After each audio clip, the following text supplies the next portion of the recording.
اللهم صل على سيدنا محمد وعلى آل سيدنا محمد وبارك وسلم عليه. قال الله تبارك وتعالى في القرآن المجيد والفرقان الحميد: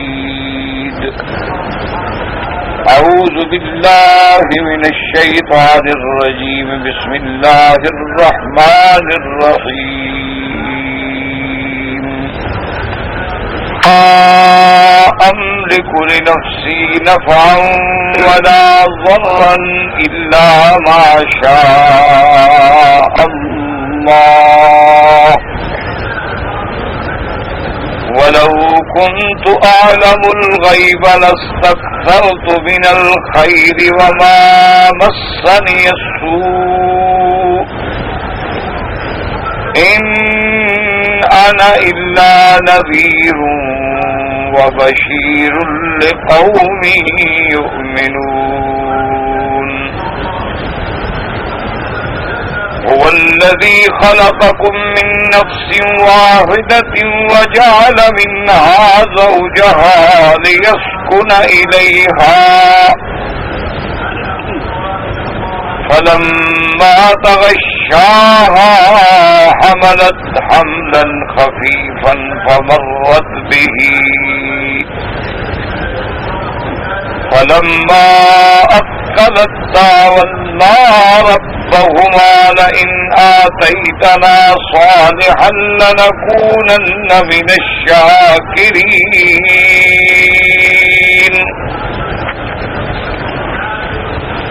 فلما آتاهما صالحا جعلا له شركاء فيما آتاهما،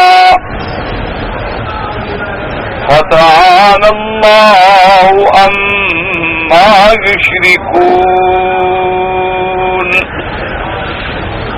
سورۃ الاعراف کی سابقہ آیات مبارک میں جو ہم نے دروس سابقہ میں پڑھی ہیں،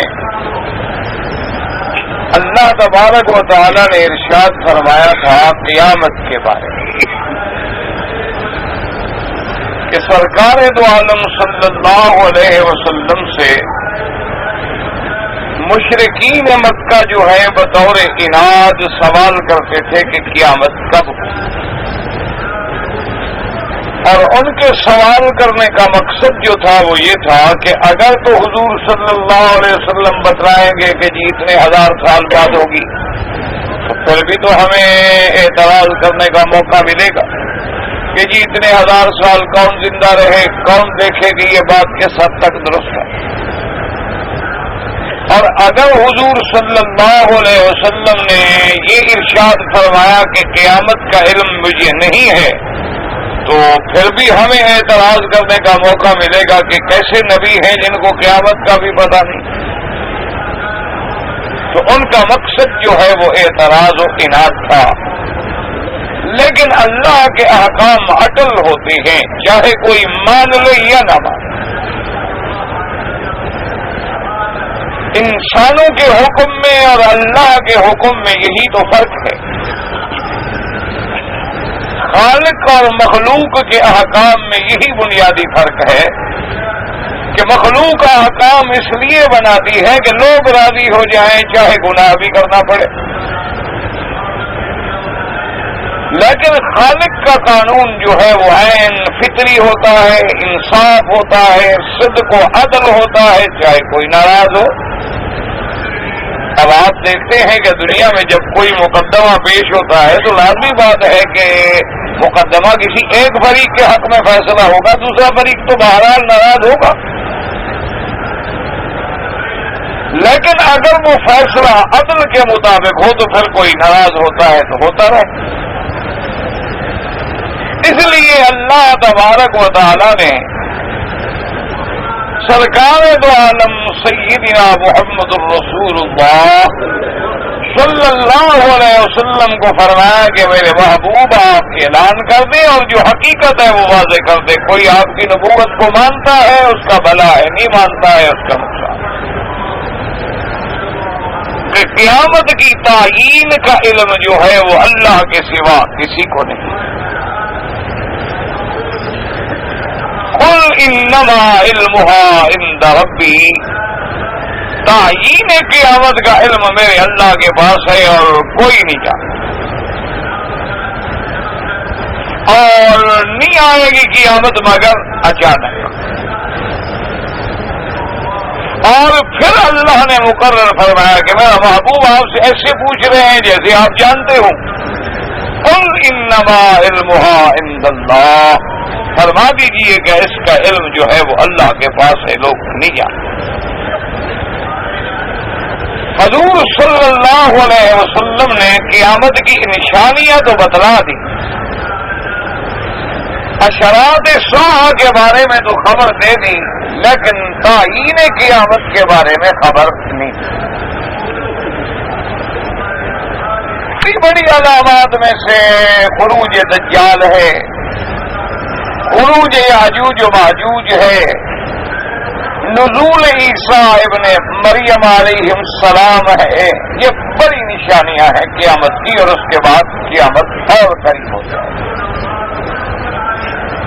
لیکن قیامت کب ہوگی اس کا علم اللہ کے سوا کسی کو نہیں. 5 مغیبات ہیں جن کا علم اللہ کے سوا کسی کو نہیں ہوتا. کہ ان اللہ عنده علم الساعہ، قیامت کی تعیین کا علم بھی اللہ کے پاس ہے. وَيُنَزِّلُ الْغَيْثَ، اور بارشوں کے اترنے کا علم بھی اللہ کے پاس ہے. وَيَعْلَمُ مَا فِي الْأَرْحَامِ، اور جو ارحام میں ہے اس کا علم بھی اللہ کے پاس ہے. وَمَا تَدْرِي نَفْسٌ مَاذَا تَكْسِبُ غَدًا، کل کیا ہوگا اس کا علم بھی اللہ کے پاس ہے. وَمَا تَدْرِي نَفْسٌ بِأَيِّ أَرْضٍ تَمُوتُ، اور بندے کو موت کس جگہ آئے گی اس کا علم بھی اللہ کے پاس. یہ 5 چیزوں کا علم اللہ نے کسی کو نہیں. اب ایک بات اس وقت بھی مختصر سا میں عرض کر دوں تاکہ لوگوں کو دھوکہ لگتا ہے کہ جی اب تو بارش کے بارے میں محکمہ موسمیات ہمیں بتا دیتا ہے کہ کل فلاں علاقوں میں گرج چمک کے ساتھ بارش ہوگی. تو ایک بات یاد رکھیں کہ اللہ کا علم جو ہے وہ ذرے ذرے کو محیط ہے. کسی ایک علاقے میں، ایک جز میں، ایک مقام میں، اور وہ بھی مشینوں کے ماتحت الاسباب ہے. ماتحت الاسباب کسی چیز کا حاصل کرنا جو ہے وہ کوئی کمال نہیں ہوتا. یعنی اب آپ اگر اسٹیشن بنا کر سیارات آسمانوں پہ بھیج کر سیٹلائٹ کے ذریعے آواز منتقل کر لیں تو اس کو تو ہم کرامت نہیں کہتے. کرامت تو وہ تھی کہ حضرت عمر کی آواز بغیر ان مشینوں کے اسٹیشنوں کے نہاوند پہنچ جائے.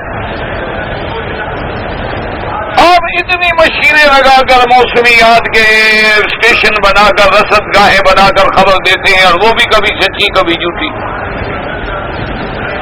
تو اس کو تو علم نہیں کہتے. اس طرح تو ایک ڈاکٹر اور ایک حکیم بھی علامات دیکھ کر آپ کو بیماری کے بارے میں بتاتا ہے، کبھی سچا کبھی جھوٹا. یہ علم نہیں ہوتا. یہ ماتحت الاسباب چیزیں ہیں. ماتحت الاسباب اور ما فوق الاسباب کے فرق کو سمجھا تھا. اور پھر اس بارش کی تفصیلات کے کتنے قطرے گرے ہیں، کتنی جزیات ہیں، اللہ کے سوا کوئی نہیں جانتا. اسی طرح کہتے ہیں جی اب تو ہم ٹیسٹ کر کے بتا دیتے ہیں کہ عورت حاملہ ہے یا نہیں ہے. الٹرا ساؤنڈ بتا دیتا ہے کہ لڑکا ہے کہ لڑکی ہے. تو جو عورت الٹرا ساؤنڈ کے نیچے آئے گی تو بتائیں گے نا، گھر بیٹھے تو نہیں بتا دیں گے. تو پھر وہی چیز اسباب کے تابع آ گئی. اللہ تو بغیر اسباب کے سب جانتے. اسی طریقے سے اللہ تبارک و تعالیٰ نے یہ بات بتلا دی کہ یہ 5 چیزیں ہیں جس کا علم کسی کو نہیں. ویسے دیکھو آپ کہتے ہیں جی میں نے کل سفر کرنا ہے، ٹھیک ہے سفر ہو جاتا ہے، لیکن آپ کہتے ہیں سفر کرنا ہے اور رات مر جاتے ہیں. تو اس کا معنی یہ ہے کہ جو صحیح یعنی پرفیکٹ علم ہے وہ اللہ کے سوا کسی کو نہیں. اندازہ متنازع ہیں، کبھی صحیح ہو گئے کبھی غلط ہو گئے. کبھی آپ اپنے پروگرام کے مطابق آپ ایک مہینہ پہلے بھی پروگرام بنا دیتے ہیں کہ میں فلاں دن فلاں ملک میں جاؤں گا اور چلے جاتے ہیں، تو یہ علم نہیں ہے. لیکن کبھی ایسا ہوتا ہے کہ عین ٹائم آپ تیار کھڑے ہیں اور تارا پڑا اور بندہ ہی ختم ہو گیا. اسی طرح ہر بندے کی ایک تمنا ہوتی ہے کہ اللہ مجھے مدینہ منورہ میں موت نصیب فرمائے، حرمین مکہ میں نصیب فرمائے. اور بعض لوگ بیچارے 20 40 سال اسی تمنا میں رہتے ہیں، اپنے ملک بھی نہیں جاتے کہ کہیں موت نہ آ جائے، لیکن اللہ کو منظور ہوتا ہے باہر جا کے موت آتی. اور بہت سارے لوگ بیچارے حج پڑھنے کے لیے اور عمرے کے لیے آتے ہیں، ارادہ ہی کوئی نہیں، لیکن حرمین میں موت آ جاتی. تو یہ علم بھی اللہ کے سوا کسی کو. اور اس علم کے نہ دینے میں انسانوں کا بھلا ہے. اگر بندے کو پتہ لگ جائے کہ میں نے کل مرنا ہے تو پھر کیا حال ہوگا؟ اگر مخلوق کو پتہ لگ جائے کہ 10 سال کے بعد قیامت ہوگی تو کیا حشر ہوگا؟ تو اللہ نے وہ علم نہیں دیا کہ مخلوق کا اس میں بھلا ہے کہ نہ جانے اپنے معاملات کرتے رہیں، امیدوں میں چلتے رہیں اور جو میری تقدیر کے فیصلے ہیں وہ ہو جائیں. اب اس آیت میں بھی اسی آیت کے ضمن میں ایک جامع کامل مکمل جواب بھی ہے اور عقیدہ کا بیان بھی ہے. ورنہ قل لا املک لنفسی نفعا ولا ضرا الا ما شاء اللہ ولو كنت أعلم الغيب لاستكثرت من الخير وما مسني السوء. اللہ نے فرمایا کہ میرے محبوب حبیب کبریا سیدنا محمد مصطفیٰ صلی اللہ علیہ وسلم آپ واضح اعلان کرتے ہیں کہ تم تو مجھ سے قیامت کی باتیں پوچھتے ہو، میں اعلان کرتا ہوں کہ لا املک لنفسی ضرا ولا نفعا، میں تو اپنی جان کے بھی کسی نفع نقصان کا مالک نہیں ہوں مگر جتنا اللہ تبارک و تعالی مجھے عطا فرمائے. حضور پاک نے فرمایا تم تو پورے عالم کی موت کے بارے میں مجھ سے پوچھتے ہو کہ پورے عالم پہ قیامت کب آئے. میں تو اپنی جان کے نقصان اور نفع کا مالک بھی نہیں ہوں مگر جتنا اللہ مجھے بتلاتا. اللہ جتنی خبر عطا فرما دیں تو اللہ کا کرم ہے. وَلَوْ كُنْتُ أَعْلَمُ الْغَيْبَ، اور اگر میں جاننے والا ہوتا علم غیب جاننے والا تو میں بہت سی بھلائیاں اکٹھی کر لیتا اور مجھے کوئی نقصان بھی کبھی نہ پہنچتا. یعنی آگے حضور نے یہ بھی فرما دیا کہ ایک تو نفع نقصان کا مالک اللہ ہے اور دوسرا یہ بھی سمجھ لو کہ علم غیب ہر چھپی ہوئی چیز آسمانوں اور زمینوں میں اس کی ذرے جزئیات ماضی مستقبل حال ما کانا وما یکون وما ہوا کائن کا علم بھی اللہ کے پاس ہے. حضور پاک نے فرمایا کہ ظالموں سن لو، اگر مجھے علم غیب ہوتا تو میں ساری خیر کی بھلائیاں جمع کر لیتا اور اگر مجھے علم غیب ہوتا تو مجھے کبھی کوئی تکلیف نہ پہنچتی. حالانکہ دیکھ لو کہ مجھے تکلیف بھی پہنچتی ہے اور میرے ارادے بھی بدل جاتے ہیں تو معلوم ہوا کہ علم غیب کا مالک اللہ ہے. جیسے کہ حضور صلی اللہ علیہ وسلم مدینہ منورہ سے 1500 کا لشکر لے کے عمرے کے لیے احرام باندھ کے تشریف لے آئے. ارادہ عمرے کا ہے، اعلان عمرے کا ہے، احرام باندھ لیا ہے اور اللہ کے نبی نے اونٹوں کا سفر کر کے اتنی مشقت کے ساتھ حرم کے قریب پہنچے ہیں، لیکن اللہ کو منظور نہیں تھا عمرہ نہ کر سکے. کافروں نے روک دیا. آپ نے حد حرم پہ احرام کھول کے بغیر عمرے کے واپس تشریف لے گئے. تو اللہ کو یہ منظور نہیں تھا. اگر حضور کو علم ہوتا تو روانہ بھی نہ ہوتے. 1500 انسانوں کو تکلیف دینا کہ چلو عمرے پہ جا رہے ہیں.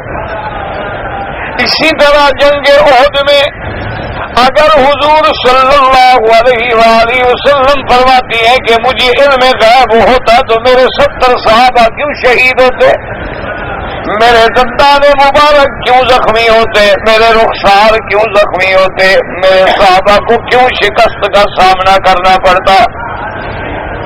اسی طرح سرکار دو عالم صلی اللہ علیہ وسلم پہ لبید ابن العاصم یہودی نے جادو کیا. سیدہ عائشہ رضی اللہ تعالیٰ عنہ فرماتی ہے کہ اس جادو کا اثر اتنی تھا کہ حضور دین کے کام تو پورے سر انجام دیتے تھے, نماز, روزہ, دعوت, تبلیغ, امر بالمعروف, نہی عن المنکر, اس میں تو کوئی فرق نہیں پڑا. لیکن ذاتی زندگی میں اتنی فرق ہو گیا تھا کہ حضور کو کبھی بھوک نہیں لگتی تھی, کھانا طلب نہیں فرماتے تھے. اگر ہم نے رکھ لیا تو 2 لقمے نوش فرما لیے, اور اگر کسی بیوی نے سامنے نہیں رکھا تو پھر حضور صلی اللہ علیہ وسلم نے طلب نہیں فرمایا کہ مجھے کھانا چاہیے. اسی طرح حضور کا اپنی بیویوں سے خواہش جو تھی وہ بھی ختم ہو گئی. تو یہ اثرات, اور حضور کا چہرہ مبارک جو ہے غمگین, اداس, محزون رہنے لگا. ہر وقت آپ پر ایک ایسی کیفیت ہوتی تھی جیسے کوئی بوجھ ہے, ثقل ہے جو حضور صلی اللہ علیہ وسلم اٹھا کے پھر رہے ہیں. اور پھر حضور صلی اللہ علیہ وسلم فرماتے ہیں کہ میں خواب میں سویا ہوا تھا کہ مجھے اللہ نے خواب میں دکھلایا 2 فرشتے آئے, ایک میرے پاؤں کی طرف سے کھڑا ہو گیا اور ایک سرانے کی طرف سے. تو جو پاؤں کی طرف سے کھڑا ہوا تھا اس نے سوال کیا کہ یہ جو سو رہے ہیں ان کو کیا تکلیف ہے. تو جو سرانے کی طرف سے کھڑا تھا اس نے بتایا کہ جادو ہے. پھر اس نے پوچھا کہ کس نے کیا ہے, اس نے کہا لبید ابن العاصم یہودی نے. اس نے کہا وہ جادو کس چیز میں کیا گیا ہے. تو جو سرانے پہ فرشتہ ہے اس نے بتایا کہ کنگھی میں حضور کے بال مبارک ہیں, ان بالوں کو اس کنگھی میں لپیٹ کے جادو کر کے سوئیاں لگائی گئی ہیں. اس نے پوچھا کہ وہ اس جگہ کعبہ کہاں ہے. اس نے کہا کہ فلاں جگہ پر جنگل میں بڑے کھجوروں کے جھنڈ کھڑے ہیں اور کٹی ہوئی کھجوریں ہیں, اور وہاں ایک پرانا کنواں ہے اور کنویں کے نیچے جو لکڑی ہوتی ہے اسے لکڑی کے نیچے دبا ہوا ہے. حضور صلی اللہ علیہ وسلم فرماتے ہیں کہ میں بیدار ہو گیا. میں نے صحابہ کو حکم دیا اپنے جان نثاروں کو, اور چند آدمی لے کے موقع پر پہنچا. حضور پاک فرماتے ہیں کہ وہاں کھجوریں ایسی کٹی ہوئی تھی, پھل چھل کوئی نہیں تھا, اوپر سر بھی کٹے ہوئے تھے. ایسے بس کھجوروں کے یعنی تنے کھڑے تھے, ٹنڈ منڈ کھجوریں کھڑی تھی. اور میں ایسی تھی کہ انہم رؤوس الشیاطین, ایسے کھجوریں لگتی تھی درخت جیسے کہ شیطانوں کے سر کھڑے ہوں. حضور پاک نے فرمایا کہ پھر اس کنویں پہ ہم پہنچے, اس کا پانی ایسے تھا جیسے مہندی ملا دی جائے. مہندی ملا دو پانی میں اور سبز ہو جاتا ہے پانی. آپ نے حکم دیا اور صحابی اترے. انہوں نے جا کے اس لکڑی اور نیچے کنویں میں رکھی جاتی ہے لکڑی, اس لکڑی کے نیچے انہوں نے ڈھونڈنے کی کوشش کی تو وہ مل گیا اور وہ لے کے باہر آئے. تو حضرت علی فرماتے ہیں کہ جو ہم بال نکالتے تھے نا کنگھی سے, ایسے ایسے حضور کا چہرہ ہمارا کھلتا گیا. اور جب ہم نے وہ ساری سوئیاں نکال لی اور بال نکال لیے تو حضور کا چہرہ ایسے کھل گیا جیسے گلاب کا پھول کھل جاتا. حضور پاک نے لیا اور پھر کنویں میں پھینک دیا. حضور صلی اللہ علیہ وسلم واپس تشریف لے آئے. آپ نے سیدہ عائشہ صدیقہ رضی اللہ تعالی عنہا کو بھی یہ بات فرمائی. تو بی بی عائشہ نے عرض کیا کہ یا رسول اللہ لو جئتنا بہا, اگر آپ کو لے آتے تو کم از کم ہم لوگ بھی دیکھتے کہ ظالموں نے کیا کیا ہے. حضور نے فرمایا عائشہ میں یہ بات پسند نہیں کرتا تھا کہ لوگ جوش میں آ جائیں اور فتنہ ہو جائے اور قتل عام ہو جائے, اس لیے جس بات کو اللہ نے ختم کر دیا تو میں نے بھی ختم کر دیا. تو اب سرکار دو عالم صلی اللہ علیہ وسلم پہ اگر علم غیب ہو تو پھر جادو کیسے ہو جائے؟ آپ پہلے علاج فرما دیتے یا جانے کے بعد فوراً نکال لیتے. تو اس لیے ہمیشہ بات سمجھیں کہ یہ دنیا میں افراط و تفریط ہر مسئلے میں ایسی پیدا ہو گئی ہے کہ اللہ تبارک و تعالی رحمت فرمائے کہ لوگ جو ہیں یا ادھر بڑھ جاتے ہیں یا ادھر بڑھ جاتے ہیں اور دامن اعتدال چھوڑ کے گمراہ ہو جاتے ہیں. بعض لوگ تو اس حد تک بڑھ جاتے ہیں. ایک آدمی کہے اپنا اس کے آگے سر رکھ کے طرح بیٹھے. بعض لوگ جو ہیں وہ اس حد تک بڑھ جاتے ہیں کہ تمام انبیاء کرام جو ہیں وہ عالم الغیب ہیں اور علم جزئی کلی ذرہ ذرہ جانتے ہیں، بلکہ ان سے بڑھ کر جیسے روافض کا عقیدہ ہے کہ ان کے جو 12 امام ہیں وہ کہتے ہیں امام جتنے ہیں ہمارے سب عالم الغیب ہیں.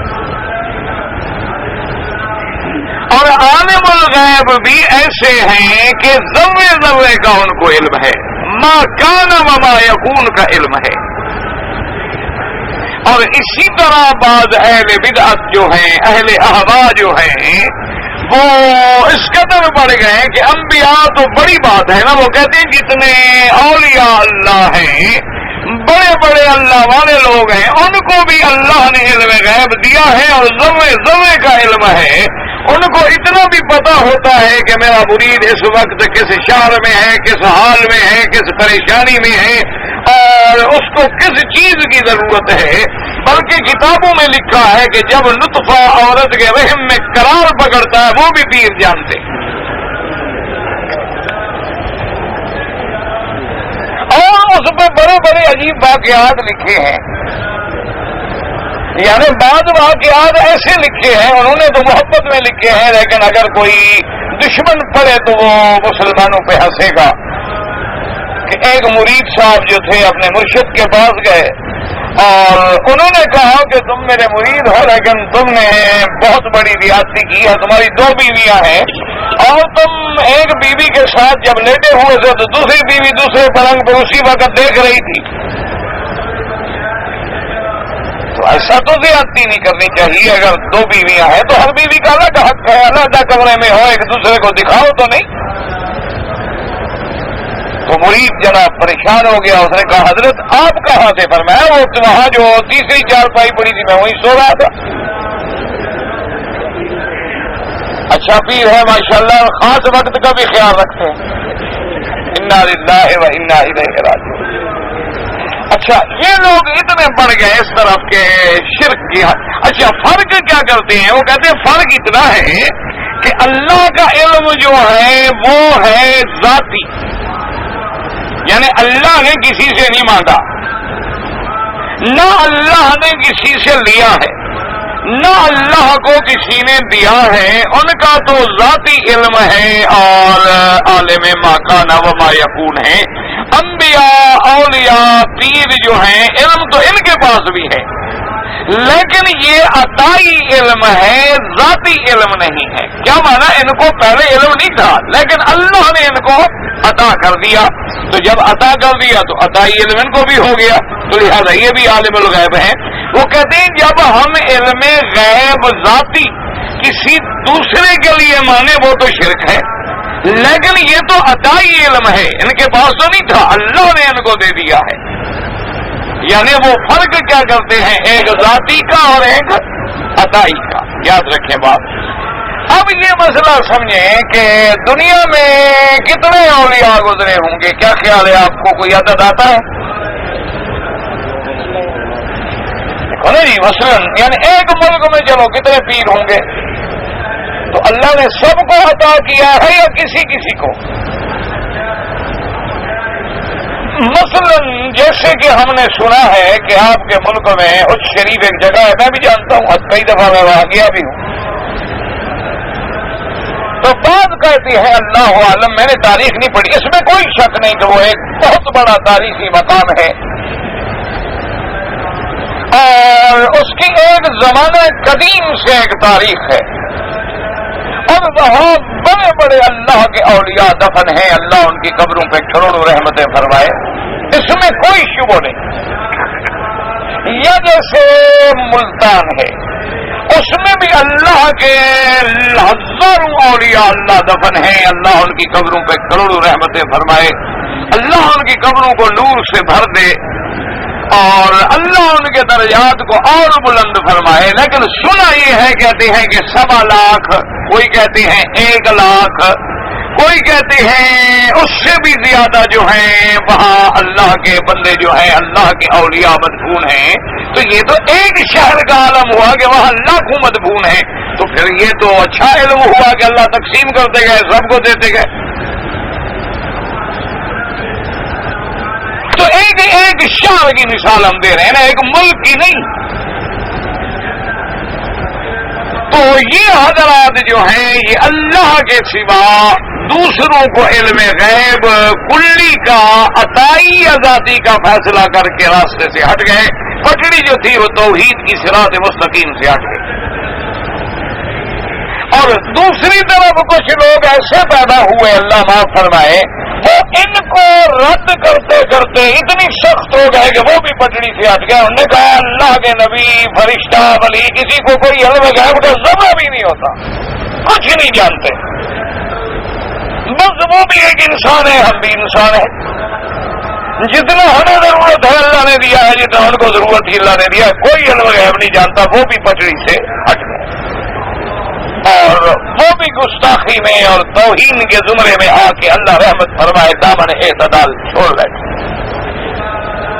اصل بات یہ سمجھے کہ اللہ نے ہر مخلوق کو علم دیا ہے، سب سے زیادہ انسانوں کو دیا ہے، انسانوں میں سب سے زیادہ انبیاء کو دیا ہے، اور تمام انبیاء میں سب سے زیادہ اللہ نے ہمارے آقا محمد مصطفیٰ کو دیا صلی اللہ علیہ وسلم، کہ حضور نے فرمایا اوتیت علم الاولین والآخرین، اللہ نے جو پہلے انبیاء کو علم دیا تھا وہ بھی مجھے دیا گیا، اور پہلے زمانے کے احوال کا بھی علم دیا گیا، اور بعد میں آنے والوں کا علم بھی اللہ نے مجھے عطا فرمایا ہے، اس میں کوئی شک نہیں ہے۔ اور اللہ کے نبی نے ایک نہیں، 2 نہیں، ہزاروں غیب کے واقعات جو اللہ نے سنائے آپ نے اپنی امت کو سنائے۔ حضور نے جو حضرت آدم کا سارا قصہ بتلایا ہے، یہ علم غیب نہیں؟ بھئی حضور پاک نے حضرت آدم علیہ السلام کو ولادت سے پہلے تو نہیں دیکھ لیا تھا نا؟ حضور صلی اللہ علیہ وسلم نے قوم عاد، قوم سمود، قوم لوط، قوم فرعون، قوم بنی اسرائیل اور سارے اصحاب کہف اور خضر اور سارے واقعات جو سنائے غیب ہے، لیکن اللہ نے اپنے نبی کو عطا فرمایا، اللہ نے اپنے نبی پہ کھول دیا۔ اس لیے اللہ فرماتے ہیں کہ جن کو پسند کرتا ہوں ان پہ غیب کی بات بھی کھول دیتا، ان پہ غیب کی بات کو میں ظاہر کر دیتا۔ لیکن علم غیب کلی کا اور علم غیب محیط کا اور علم ذرے ذرے کا عالم صرف اللہ کی بات ہے۔ یہ اپنے عقیدوں کو درست کر لیں، اسی عقیدے کی بنا پہ شرک ہوتا ہے، یہی عقیدہ صحیح ہو جائے تو آدمی شرک سے بچ جاتا ہے۔ دیکھو نا، آج جو لوگ بھی یہاں بیٹھ کے یا کسی ملک میں بیٹھ کے یا شیخ عبد القادر جیلانی یا معین الدین چشتی یا غوث اعظم یا دستگیر یا علی یا حسین کا نعرہ لگاتے ہیں، آخر کیوں؟ ان کے عقیدے میں ہے کہ وہ ہمارے نعرے کو سن رہے ہیں، ہماری پکار کو سن رہے ہیں اور جانتے ہیں۔ اگر یہ عقیدہ نہ ہو تو پکارنے والا بے وقوف ہے، اور اگر یہ عقیدہ ہو تو یہ شرک عظیم ہے، اس سے بڑا کوئی شرک نہیں۔ باقی یہ کہنا کہ جی ہم یہ عقیدہ تو نہیں رکھتے کہ وہ سن رہے ہیں یا موجود ہیں، ہم بس محبت میں ان کو پکارتے ہیں، تو محبت صرف حضرت حسین کے ساتھ کیوں ہے؟ ان کے باقی بھائیوں نے کوئی دشمنی کی ہے آپ سے؟ وہ سیدنا حضرت علی کو صرف پکارتے ہیں، حضرت جعفر کو کیوں نہیں پکارتے؟ سیدنا حمزہ سید الشہداء کو کیوں نہیں پکارتے؟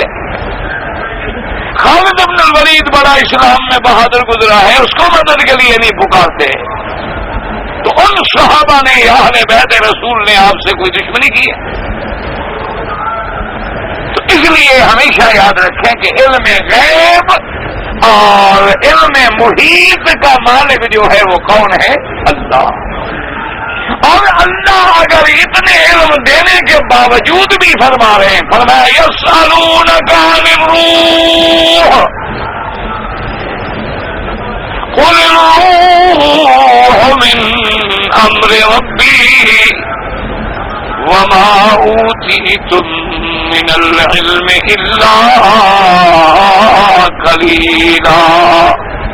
اللہ نے فرمایا میرے محبوب آپ سے پوچھتے ہیں کہ روح کیا چیز ہے، آپ ان کو کہہ دیں کہ روح میرے رب کے امر کا نام ہے، میں نہیں سمجھا سکتا کہ روح کیا ہے۔ اور اللہ نے فرمایا تم نہیں دیے گئے علم میں سے مگر تھوڑا، یعنی اتنے علم دینے کے باوجود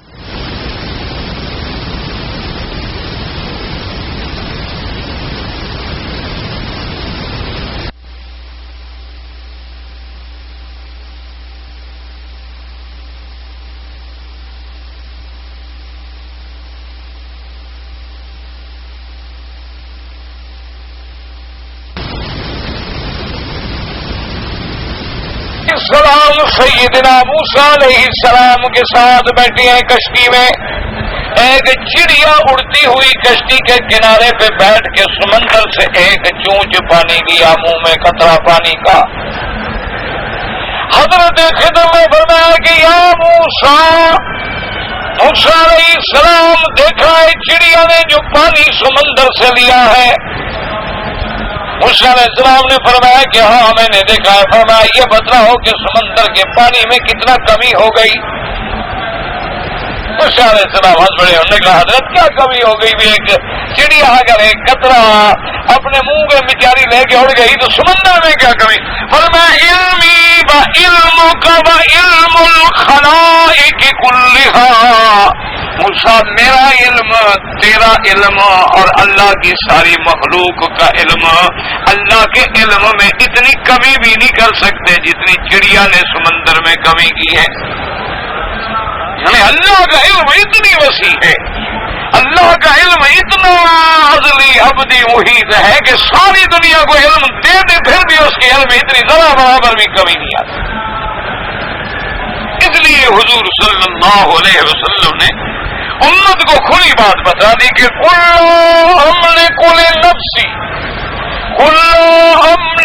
نفسی نفعا ولا ضرا الا ما شاء اللہ۔ اور یاد رکھو مسلمانوں کہ جب میرا محبوب بھی اپنی جان کے نفع نقصان کا مالک نہیں تو کوئی پیر، کوئی فقیر، کوئی مجذوب، کوئی کلندر کسی کے نفع نقصان کا مالک نہیں ہو سکتا۔ اور فرمایا وَلَوْ كُنْتُ أَعْلَمُ الْغَيْبَ لَاسْتَكْثَرْتُ مِنَ الْخَيْرِ وَمَا مَسَّنِيَ السُّوءُ۔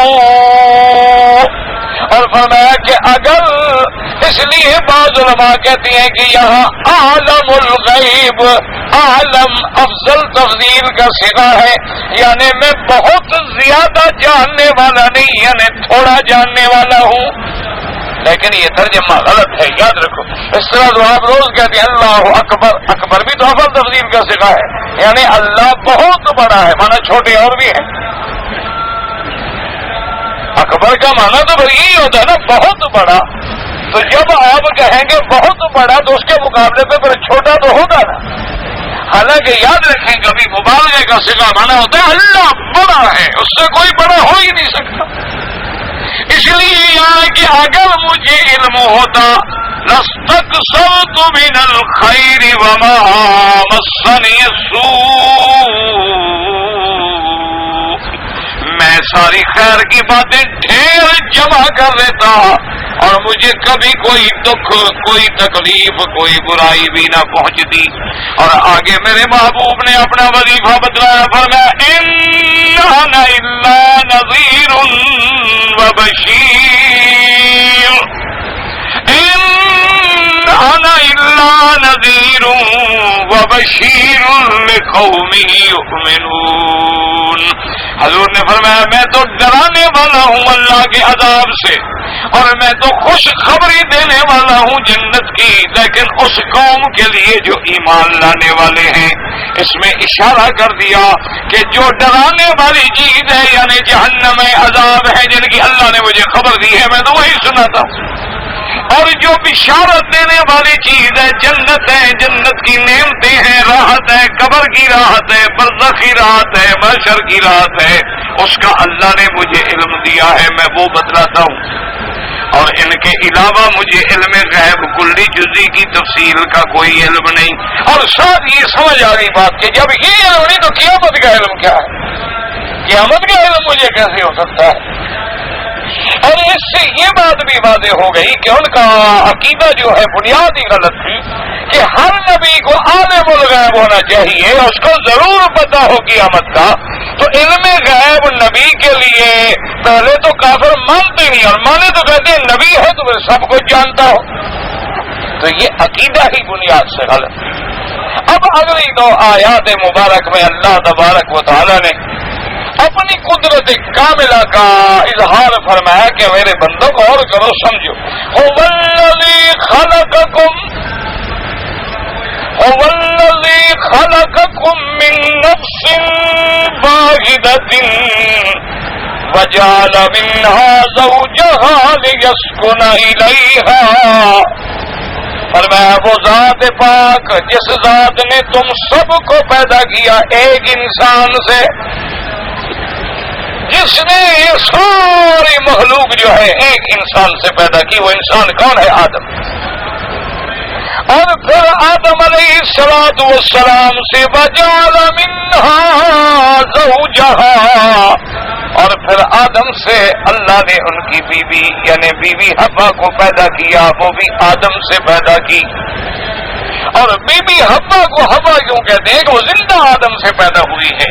آدم علیہ السلام کو تو اللہ نے مٹی سے پیدا فرمایا نا، جب آدم علیہ السلام بن گئے تو ان کی بائیں پسلی سے اللہ نے بیوی حوا کو پیدا فرمایا، اور فرمایا کہ یہ بیوی کیوں پیدا کی؟ لیسکن الیہا، تاکہ سکون پکڑ سکیں، راحت پکڑ سکیں، انس حاصل کر سکیں، آرام حاصل کر سکیں۔ اس لیے علماء فرماتے ہیں کہ جس گھر سے آرام نہ ملے وہ گھر کوئی نہیں، کیونکہ گھر آدمی کیوں بناتا ہے کہ سکون پکڑے، آرام ملے۔ اگر محل بنا لے لیکن آرام نہ ملے تو گھر کی کوئی قیمت نہیں۔ اور بیوی کیوں ہوتی ہے کہ آدمی کو سکون ملے، راحت ملے، تھکا ہوا دنیا کے کام کر کے پریشانیاں بھگت کے گھر میں آئے تو آنے کے بعد اس کو جسم کی، ذہن کی، فکر کی ہر لحاظ سے ایسا سکون ملے کہ اس کی تھکاوٹیں جو ہے اتر جائیں۔ جیسے کہ حضور پاک صلی اللہ علیہ وسلم نے فرمایا کہ سب سے اچھی بیوی وہ ہوتی ہے کہ جب خاوند کی نظر پڑے تو خاوند خوش ہو جائے، اور جب خاوند حکم کرے تو فرما برداری کرے، اور جب خاوند گھر سے غائب ہو تو اس کے مال کی عزت کی حفاظت کرے۔ یہ تین صفتیں نہ ہوں تو وہ عورت نہیں، وہ جہنم ہے۔ جس عورت سے سکون نہ مل سکے، جو تمہاری عرض کی، مال کی، اولاد کی اور عزت کی محافظ نہ بن سکے، جو اپنے شوہر کو آرام نہ پہنچا سکے کہ ابھی شوہر نے دروازہ کھٹکھٹایا نہیں اور آگے جناب جہنم شروع ہو گئی، تو یہ عورت نہیں ہوتی۔ قرآن کے اصول کے مطابق وہ عورت نہیں، وہ اللہ کا عذاب ہے۔ عورت کیا ہے؟ لیسکن الیہا، سکون پکڑ سکے آدمی۔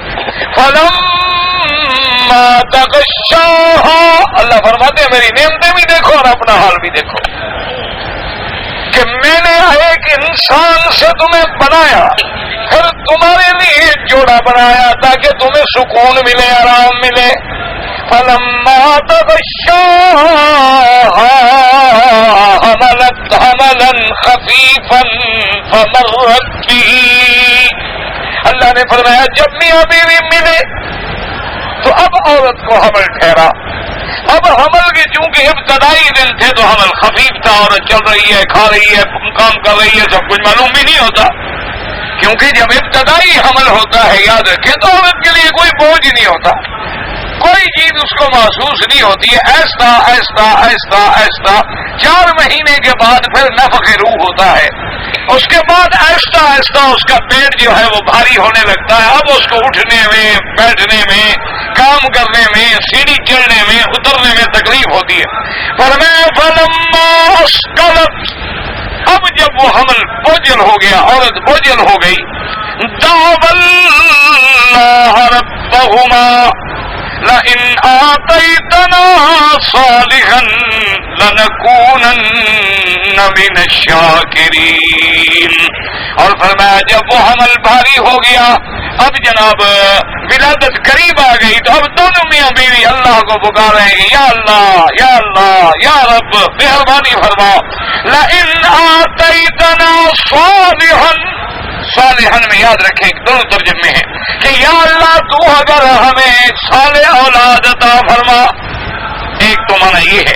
اور دوسرا صالحن کا معنی ہوتا ہے کامل، مکمل، یعنی اندھا نہ ہو، لنگڑا نہ ہو، بد شکل نہ ہو، کوئی عیب نہ ہو. کہ بچہ تو ہے لیکن بیچارہ اندھا پیدا ہو گیا تو مشکل ہے، بچہ تو ہے لیکن لنگڑا پیدا ہو گیا تو مشکل ہے، بچہ تو ہے لیکن گونگا ہے، بچہ تو ہے لیکن بہرا ہے، سنتا نہیں ہے، مشکلات ہے والدین کے لیے. اس لیے دعائیں مانگ رہے ہیں. تو یہ لفظ عام ہے کہ جسم کے اعتبار سے بھی صالح ہو اور عمل کے اعتبار سے بھی صالح ہو. اگر اولاد ہو جائے اور ماں باپ کو جوتے مارے تو پھر بھی تو والدین کہتے ہیں یار اس اولاد سے تو نہ ہوتی تو بہتر تھا.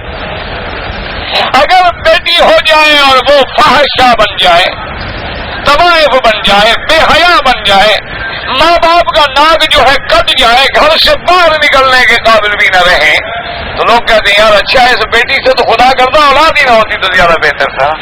میں یہ بربادی اور بے حیائی تو نہ دیکھتا نا، میں کسی بے حیا اولاد کو تو نہ پالتا نا گھر میں، اس کے لیے معاون تو نہ بنتا. دعائیں کر رہے ہیں اور اللہ سے کہتے ہیں کہ مولا تو مہربانی کر، لئن آتیتنا صالحا لنکونن من الشاکرین. اور اگر تو نے ہمیں اولاد جسمن بھی اور سیرتن بھی، صورتن بھی اچھی عطا فرمائی تو ہم تیرے شکر گزار بنیں گے، ہم تیرا شکر کریں گے میرا مولا مہربانی کر. اللہ فرماتے فلما آتاہما صالحا جعلا له شرکاء فیما آتاہما فتعالی اللہ عما یشرکون. اللہ فرماتے ہیں میرے بندوں پہ حال دیکھو، پھر جب میں نے ان کو اچھا بچہ دے دیا، تندرست بچہ دے دیا، مدتوں کے مانگنے والوں کو سیکھ دے دی، تو اب کیا کرتی ہیں کہ بچہ پیدا ہونے کے بعد اب لگے میرے شریک بنانے. اب جب میں نے بچہ دے دیا تو اب شریک بنا رہے ہیں. کیسے شریک بنا رہے ہیں؟ کہتے ہیں جی پیر میرا بڑا کامل ہے. جی اس دفعہ میں گیا تھا نا، انہوں نے کہا ہم بچہ دیں گے تمہیں. وہ پیر کی بس جی اس کا کہنا لگ گیا. کبھی کہتی ہے جی میں نے منت مانی تھی فلاں بزرگ کی مزار پہ جا کے تو بڑے بڑے دمبے ذبح کروں گا، مزار والے نے بچہ دیا ہے. کبھی کہتی ہے پیر نے دیا. اللہ نے فرمایا پھر ظالم ایسی ہے کہ کبھی نام رکھتے ہیں عبداللات، عبد العزا، عبد الشمس، کبھی کہتے ہیں عبد الکواکب، کبھی کہتے ہیں پیر دتا، کبھی کہتے ہیں نبی بخش، کبھی کہتے ہیں حسین بخش، کبھی کہتے ہیں فقیر بخش، کبھی کہتے ہیں امام بخش، کبھی کہتے ہیں پیر بخش. خدا کا تو نام ہی نہیں. اور میں یہ میرا شکر ادا کر رہے ہو میری اولاد میری، میں تمہیں اولاد دی شکر یہ کر رہے ہو میرے ساتھ، کیا میرے ساتھ تم نے شریک بھی بنانے شروع کر دی. نام میں بھی شرک، کام میں بھی شرک، عقیدے میں بھی شرک، اور غیر اللہ کے سامنے جا کے نسبت کر رہے ہو کہ مجھے اس نے بچہ دیا ہے، کبھی کہتے اس نے دیا ہے، کبھی کہتے اس نے دیا. اور جن سے تم مانگنے گئے ہو ذرا غور کرو ان کو کس نے پیدا کیا ہے. جن سے تم مانگنے گئے ہو کہتے ہو نا جی حسین نے بخشا، تو حسین کو کس نے بخشا. تم کہتے ہو مجھے پیرا دیتا، یہ تو پیروں نے دیا ہے، تو اس پیر کو کس نے دیا ہے. اس کے پیر نے، پھر اس کے پیر کو کس نے دیا؟ بات تو پھر وہی اللہ تک پہنچی، تو شرک کرنے کا کیا فائدہ ہوا؟ اس لیے اللہ نے فرمایا کہ دیکھیں میرے بندے کیسے ہیں کہ پہلے تو روتے ہیں، چیختے ہیں، مانگتے ہیں، منتیں مانتے ہیں، ہم تیرے بڑے شکر گزار، تیرے دروازے پہ جناب شکر گزار، اور جب ہم دے دیتے ہیں تو پھر شریک بناتے ہیں۔ اور میں فتعالی اللہ عما یشرکون، اللہ کی ذات تو بلند بالا ہے اس چیز سے جن کو تم میرے شریک بنا رہے ہو، وہ تو خود میری مخلوق ہے، وہ خود میرے عاجز بندے ہیں، وہ میرے شریک کیسے ہو سکتے ہیں؟ اچھا یاد رکھیں کہ اس آیت مبارکہ میں بعض علماء نے یہ واقعہ بھی نقل کیا ہے کہ خود بی بی حوا نے منت مان لی تھی، یعنی غیر اللہ کی، لیکن اس واقعے کے بارے میں محققین علماء تو یہ کہتے ہیں کہ وہ اسرائیلی روایات ہیں، ان کا اعتماد کوئی، اور بعض علماء یہ کہتے ہیں کہ کثرت طرق کی وجہ سے اگر ہم مان بھی لیں تو جیسے ایوب علیہ السلام کی بیوی دھوکے میں آ گئی، شیطان ایک بزرگ کی شکل بن کے آ گیا اور اس نے کہا کہ تم حارث کی منت مان لو تو تمہارا شوہر ٹھیک ہو جائے گا، تو ایوب علیہ السلام کی بیوی بھی بیچاری دھوکے میں آ گئی کہ ایک تو خامد بیمار، پریشانی، غربت، تکلیف، اور پھر آنے والا جو ہے اس کی بھی بڑی خوبصورت شکل ہے اور ایسا چہرہ ہے کہ آدمی دیکھ کے حیران ہو جائے، دھوکے میں آ گئی۔ تو حضرت ایوب علیہ السلام سے آگے کیا بیٹھی؟ تو حضرت ایوب نے فرمایا تمہیں پتا ہے وہ کون تھا؟ وہ تو شیطان تھا، وہ تمہیں گمراہ کرنے کے لیے آیا تھا، اگر اللہ نے مجھے زندہ رکھا اور اللہ نے مجھے صحت دی تو میں 100 بیت تیری پشت پہ ماروں گا کہ نبی کے گھر میں رہ کر تم شرک کی دعوت دیتی ہو۔ اس لیے بعض علماء نے فرمایا ہے کہ اگر ہم روایت کو صحیح بھی مان لیں تو بی بی حوا بھی دھوکے میں آ سکتی ہے، کیونکہ شیطان تو اتنا ذلیل ہے۔ فوسوس لهم الشیطان، جب وہ آدم کو وسوسہ ڈال سکتا ہے تو بی بی حوا کو کیوں نہیں ڈال سکتا؟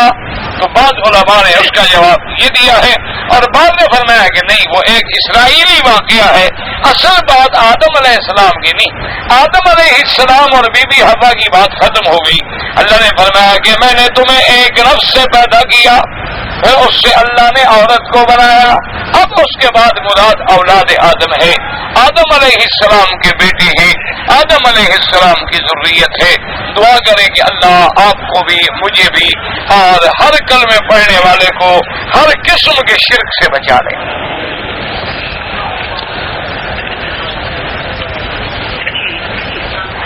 جب مسجد الحرام میں داخل ہوں، دیکھیں میرے بھائی یہ مسجد الحرام کی بات نہیں ہے، بلکہ جب بھی کسی مسجد میں داخل ہوں تو 2 رکعت نماز تحیت المسجد یاد رکھیں۔ جو بھی مسجدیں ہیں، کہیں ہیں کسی ملک میں ہے یہ مسجد کا تحیہ ہے، 2 رکعت نماز مسجد کی تحیہ پڑھ کے بیٹھ جائیں، پھر سنتیں پڑھنی ہے تو پڑھتے رہیں۔ اچھا اس میں یہ بھی مسئلہ سمجھ لیں کہ مثلا آپ ظہر کی نماز کے لیے آ رہے ہیں، اذان ہو گئی تھی، آپ نے آتے ہوئے 4 سنتیں پڑھ لی ظہر سے پہلے والی، تو تحیہ بھی اسی میں آ گیا، اب الگ پڑھنے کی ضرورت نہیں۔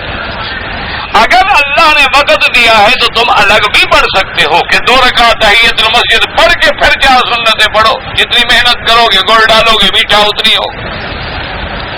امام ابو حنیفہ رحمۃ اللہ علیہ کے نزدیک اگر اوقات مکروہ ہیں یعنی عصر کے بعد یا فجر کے بعد تو فرماتے ہیں کہ تحیہ نہ پڑھیں جب تک کہ سورج نہ نکلے، یعنی مقصد ہے کہ نہ پڑھیں اور بیٹھ جائیں۔ مسجد الحرام میں داخل ہونے کے لیے اس کا اصل افضل اور تحیہ تو یہ ہے کہ جب داخل ہوں طواف کریں، کیونکہ طواف ایک ایسی عبادت ہے جو آپ کو دنیا کے کسی کونے میں نہیں مل سکتی۔ آپ ہر جگہ نماز، روزہ، حج تک وہاں یعنی نماز نفل پڑھ سکتے ہیں، روزہ رکھ سکتے ہیں، قرآن پڑھ سکتے ہیں، لیکن طواف تو نہیں کر سکتے۔ لیکن اگر کوئی آدمی اب ہر دفعہ 5 دفعہ دن میں داخل ہو تو 5 طواف نہیں کر سکتا، تو پھر وہ 2 رکعت تحیت المسجد پڑھ کے بیٹھ جائے۔ باقی مغرب کی اذان کے بعد جو لوگ یہاں پڑھتے ہیں، یہ ایک حدیث مبارک میں ہے کہ بین کل آذانین صلاۃ، کہ ہر اذان اور تکبیر کے درمیان میں 2 رکعت سنت پڑھنی چاہیے۔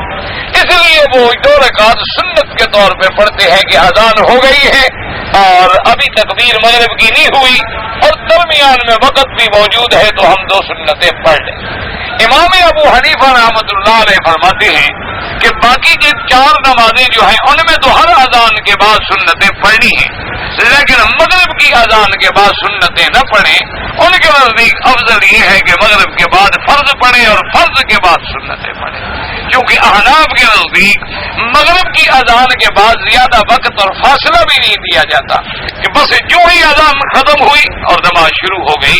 اس کی وجہ کیا ہے کہ یہ وقت جو ہے حدیث میں آتا ہے کہ یہ ایسا وقت ہے کہ دن والے فرشتے جا رہے ہیں اور رات والے آ رہے ہیں. تو اس لیے امام صاحب کا یہ تحقیق ہے کہ اس میں ہم جتنی جلدی عبادات میں مشغول ہو جائیں تاکہ ہماری حاضری جو ہے وہ اللہ کے دربار میں فرائض میں لگ جائے اور وہی رپورٹ جو ہے آسمانوں پہ چلی جائے. بہرحال یہ اعلیٰ اولا کے مسئلے ہیں. جو بھی جس امام کے قول پہ عمل کرتا ہے کوئی لڑائی کی جھگڑے کی بات ہی نہیں. یہ تو افضل ہے افضل ہے.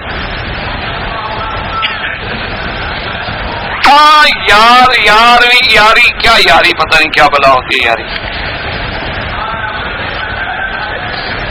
آب حیات جو ہے وہ کون سا پانی ہے؟ کوئی پانی آب حیات نہیں، زندگی مقرر ہے.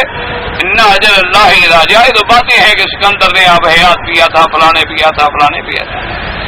کوئی آب حیات نہیں جس سے زندگی بڑھ جائے. بعض لوگوں نے آپ نے اخباروں میں پڑھا ہوگا کہ آج کل کچھ رشین سائنسدانوں نے آب حیات تلاش کیا. اس کا معنی یہ آدمی کی صحت اچھی ہو جاتی ہے، طاقت ہو جاتی ہے، جو زندگی کے دن اچھے گزر جاتے. یہ نہیں ہے کہ زندگی لمبی ہو جاتی ہے، زندگی کوئی نہیں لمبی ہوتی، اللہ کے ہاں مقرر ہے. اور سب سے افضل پانی جو ہے وہ ماء زمزم ہے علی وجہ الارض. پوری کائنات کے زمین کے روئے زمین پر زمزم سے بڑا پانی کوئی نہیں. احرام میں ہم 2 آدمی احرام میں تھے، عمرہ کیا، طواف کیا، صفا دوڑے. اب سارے احکام پورے ہو گئے، صرف ایک سر مڈانا باقی ہے. تو اگر ہم ایک دوسرے کا حلق کر لیں جائز ہے، خود اپنا حلق کر لیں وہ بھی جائز ہے. کسی آدمی نے آپ کو وصیت کی ہے کہ میرا عمرہ کرے تو پھر کر سکتے ہیں. میرے بیٹے نے میرے بھابھی کا دودھ پیا ہے تو میرے باقی بچوں کا اس کے بچوں سے نکاح ہو سکتا ہے؟ ہاں بالکل ہو سکتا ہے. جس نے دودھ پیا ہے اس کا نکاح تو اس کے بچوں سے نہیں ہو سکتا. تمہارے باقی بیٹوں نے دودھ نہیں پیا، ان کا کیا قصور ہے بھائی؟ آدمی نے خواب دیکھا کہ قیامت آ گئی ہے تو آ گئی، قریب ہے. بعض لوگ قرآن بھی پڑھتے ہیں، نمازیں بھی پڑھتے ہیں، لیکن رشتہ داروں سے لڑائی جھگڑا کرتے ہیں. اللہ ہدایت دے. اب یہ کوئی مسئلہ تو نہیں کہ میں حل کروں. آپ نے بتلایا تھا کہ قبر پر پھول یا درخت کی شاخ نہیں لگانی چاہیے، حضور نے تو لگائی تھی. تو حضور کو تو اللہ نے دکھایا تھا کہ قبر والوں پہ عذاب ہو رہا ہے. تو تم جن پہ پھول چڑھاتے ہو یا چادریں چڑھاتے ہو تم بھی دیکھ چکے ہوتے ہو، اسی لیے چڑھا رہے ہیں. جیسے حضور کو تو پتہ لگ گیا کہ ان ہماری زبان ان کو عذاب ہو رہا ہے، تمہیں پتہ لگ گیا کہ عذاب ہو رہا ہے. پھر حضور کے ہاتھوں میں جو برکت ہے وہ تیرے ہاتھوں میں ہے. اور پھر اس حدیث سے صحابہ نے کیوں نہ سمجھا کہ باقی قبروں پر ہمیشہ جا کے شاخیں چڑھاتے اور پھول ڈالتے. جن کے سامنے حضور نے لگایا تھا وہ جانتے تھے کہ یہ حضور کی بات ہے اور کسی کی طاقت نہیں کہ ایسا کر سکے. قرآن پڑھنا نہیں جانتا تو قرآن پہ جو انگلی رکھ کے پھیرتے ہیں یہ بدعت ہے. ایسے قرآن سنا کرو، نہیں جانتے ہو دیکھا کرو، زیارت کیا کرو، سنا کرو. یہ انگلی رکھنا بسم اللہ الرحمن بسم اللہ الرحمن بسم اللہ الرحمن یہ کوئی طریقہ نہیں. کس کو دھوکہ دے رہے ہو کہ میں قرآن پڑھو؟ اللہ بھی ہے کو آیت ہے کہ عمر مقرر ہے لیکن وہ آگے پیچھے نہیں ہو سکتی. تو اور حدیث میں ہے کہ صدقہ جو ہے وہ بلا کو رد کر دیتا ہے. تو یہی تقدیر میں لکھا ہوتا ہے کہ صدقہ کرے گا تو اتنی بڑھا دوں گا، نہیں کرے گا تو نہیں بڑھاؤں گا. تقدیر میں سب تفصیل لکھی ہوتی ہے. ہمارے یہاں ایک رواج ہے کہ جمعرات کے ولیمے پر بھی پہلے فاتحہ پڑھتے ہیں. تمہارا رواج کیا؟ مردے پہ بھی پڑھتے ہو، شادی پہ بھی پڑھتے ہو، دونوں بدعت ہیں. مجھے لوگ خیرات دیتے ہیں، میں وہ خیرات کا پیسہ مسجد میں لگا دوں تو تم نے اپنی شکل ایسے کیوں بنائی ہوئی ہے کہ لوگ دیکھیں اور سمجھیں کہ بھیک منگا ہے؟ اچھی شکل بناؤ، اچھے کپڑے پہنو، کیوں بھکاری لگو؟ اللہ سے مانگو۔ یہ جو تمہیں دیتے ہیں ان کو کون دیتا ہے؟ تو وہ خدا ہمیں نہیں دے سکتا؟ ہمیں ضروری بھکاری بننا ہے کہ میلے کچیلے پکڑ کپڑے، بدبو، ساتھ نماز میں کھڑے ہو جاؤ 3 دن کپڑوں سے بدبو نہیں نکلتی؟ کیوں اپنی ایسی؟ حضور نے فرمایا منع ہے، نظافت ایمان کی نشانی ہے۔ غریب ہونا الگ بات ہے، جو کپڑے ہیں تمہارے دھو کے پہنو۔ بہرحال تم غریب نہیں ہو تو وہ پیسے لے کے خیرات مسجد میں لگا دو۔ اگر بیوی کو 3 طلاقیں ایک مجلس میں دے دیں تو یہ مسئلہ دار الافتاء سے رجوع کریں۔ اللہ نے حضور کے جادو کو توڑنے کے لیے جبریل کو بھیجا تھا، کوئی آیت نہیں پڑھی حضور نے۔ دجال کے فتنے سے ہم لوگ دعا کرتے ہیں جو پہلے مر گئے ہو تو بچ گئے، اللہ کے بندے جو پہلے مر گئے دجال دیکھا ہی نہیں تو فتنے سے بچ گئے۔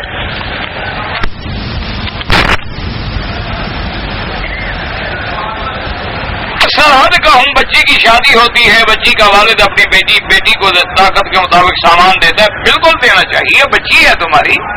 جب بھی بچی کی شادی ہو اللہ نے تمہیں جتنی توفیق دی ہے تو۔ باقی یہ جو لوگ شرط کرتے ہیں کہ جی ہم تمہاری بچی تب نکاح میں لیں گے کہ کار دو گے، فریج دو گے، فلاں دو گے، یہ ظلم ہے، یہ حرام ہے کہنا اور لینا۔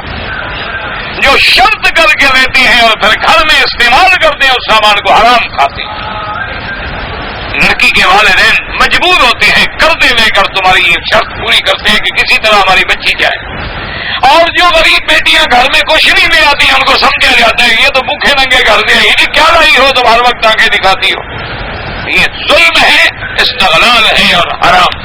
ہاں ہر والد اپنی طاقت کے مطابق اپنی بچی کو جتنا دے سکتا ہے ضرور دے۔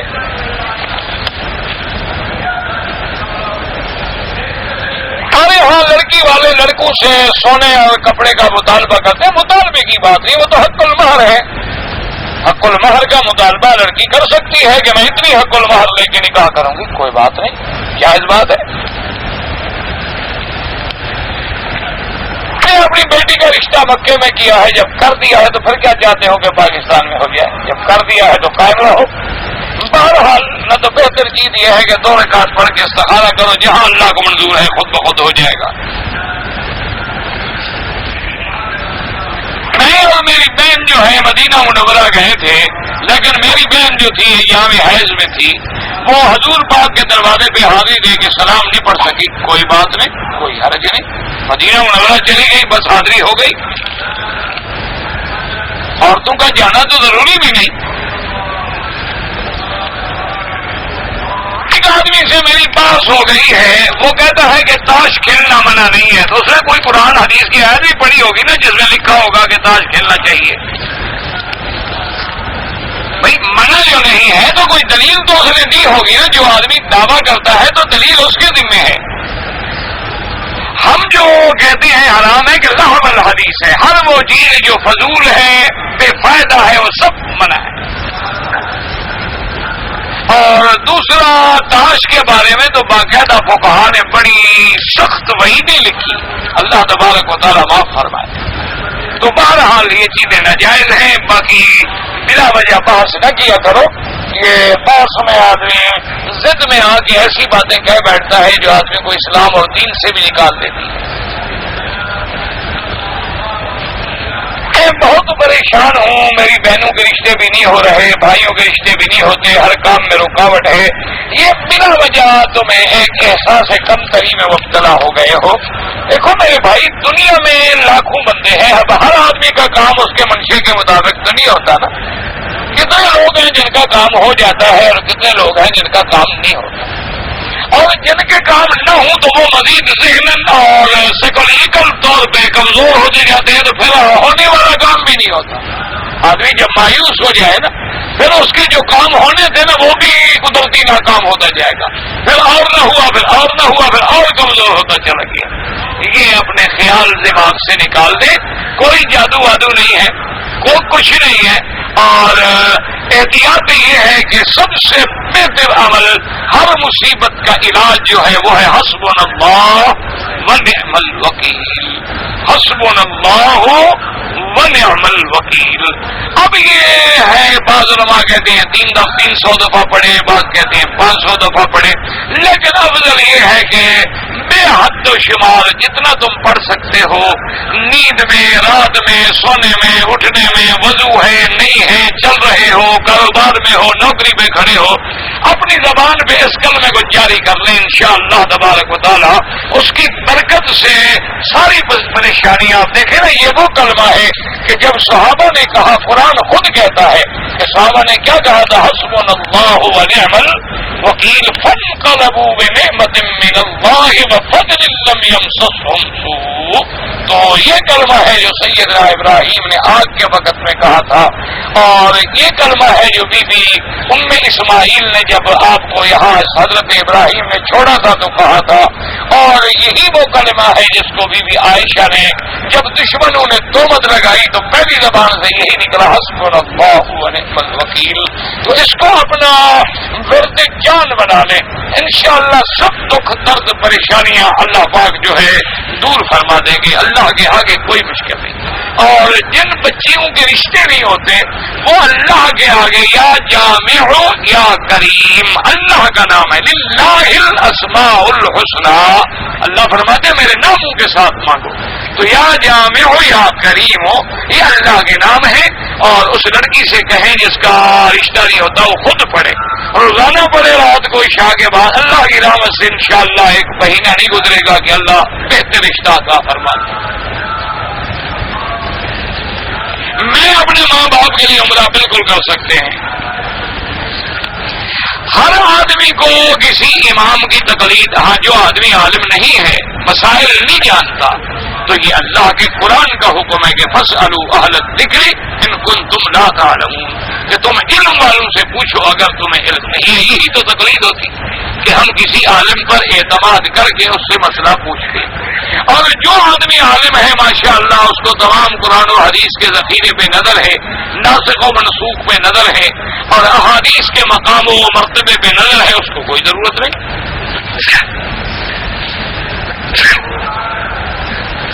ائمہ اربعہ سے پہلے جو تو صحابہ تھے وہ صحابہ کے، اور حضور صلی اللہ علیہ وسلم جب موجود ہے تو پھر کسی امام کی ضرورت تھی.